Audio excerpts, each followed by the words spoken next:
Greetings everyone, and welcome to my review of the Marvel Legends Captain Marvel Weird Backing edition. I don't know, these are like the main type of Marvel Legends that I find in the UK, weirdly enough. There's a lot of them for the Spider-Man stuff, the Captain Marvel stuff. But yeah, in any case, let's just get into it. And here we have Carol Danvers' Captain Marvel. It's obviously very much the MCU design, which I don't have much of an issue with. I actually quite like it. The hair that you get with the mask is, I would argue, more derivative of what you see in Endgame, but at the same time, I think this is well and truly a Captain Marvel movie figure. So, in any case, we do actually have some really nice details with how the paintwork is. It's like metallic, which is really nice, and a lot of the red is done in this like oddly like almost pearlescent, like swirly twirly sort of look. I quite like it. There's like a transparency to it, but it's still, opaque. It's really nicely done. And overall, the detailing, really nice. The paintwork, really well done. And even the slight bit of photoreal to the mouth works really well. It looks honestly like the actress. And, say what you will about that character, say what you will about that actual, performance or whatever. I still think that Brie Larson does an amazing job as, Carol Danvers and Captain Marvel, regardless of anything else that I may think about it. And I think this really encapsulates the entire look of it. Going over articulation, we have a ball and hinge at the top. We can go up. We get down, which is actually really good. I like that. Up is very important for a flying character, but like I'm a huge fan of just having down. It's just a very nice look to me. And then you do get a little bit of side-to-side action, which isn't great, but better than a lot of figures I look at, honestly. At the arm, you have out, which the little shoulder pad is actually a softer material, so you can go pretty far out, pretty much to 90, if not 290, actually, now look at it. You'd have to flatten it out a bit. I wouldn't suggest putting it in that pose too often. At the elbow, you've got hinge and swivel. Very good. All the way to 90, actually. That's actually really good for a single elbow. And then at the wrist, just a hinge. There is, I believe, let me just take the hand off.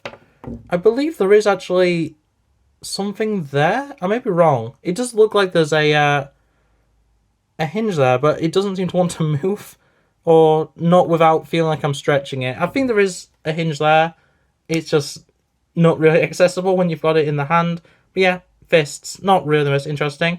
At the center, we've got back is alright.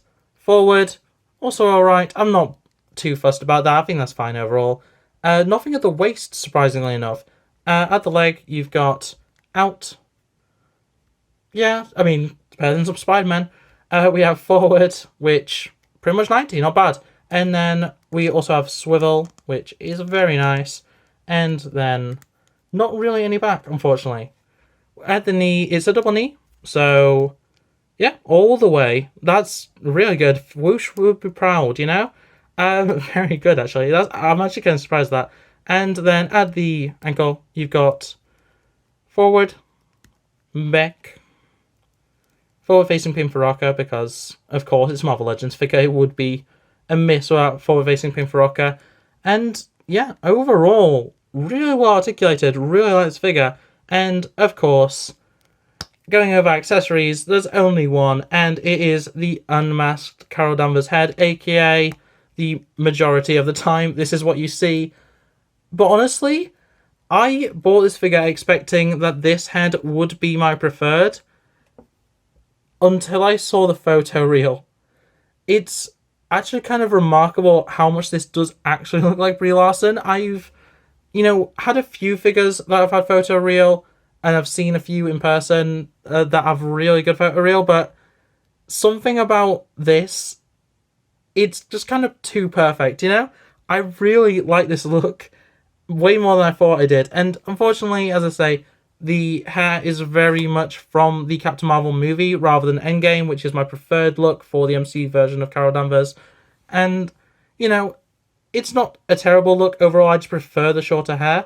But in any case, the actual hair sculpt, really nice. There's a nice little wash to it, which makes it, a bit dirtier, a bit more I wouldn't say grimy, but you know what I mean. Like, it looks very good.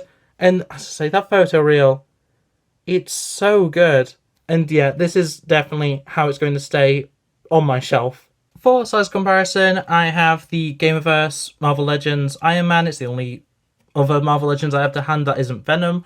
And then the Solo series, Star Wars Black Series, Solo, Han Solo. I hate having to explain his name, but in any case, while this height does make sense to me, I can't get over how small she is compared to this Iron Man. And I know it's specifically because it's a Gamerverse one, it's from the Avengers game, but that seems ridiculous because Brie Larson is like a decently tall person. So it just feels like this specific Iron Man is just a giant, especially when these are obviously from the same line, they're from Marvel Legends. As I say though, with Star Wars Black Series, does seem to fit really well and pretty accurately overall. I have no complaints overall, like it works. And then for a mixed display, I have the Wolf Cybertron Siege Soundwave. Yeah, fine, that's great. And then for a little bit of 7-inch representation, we have the McFarlane AIM, who's too tall for the artist setup, but ayo.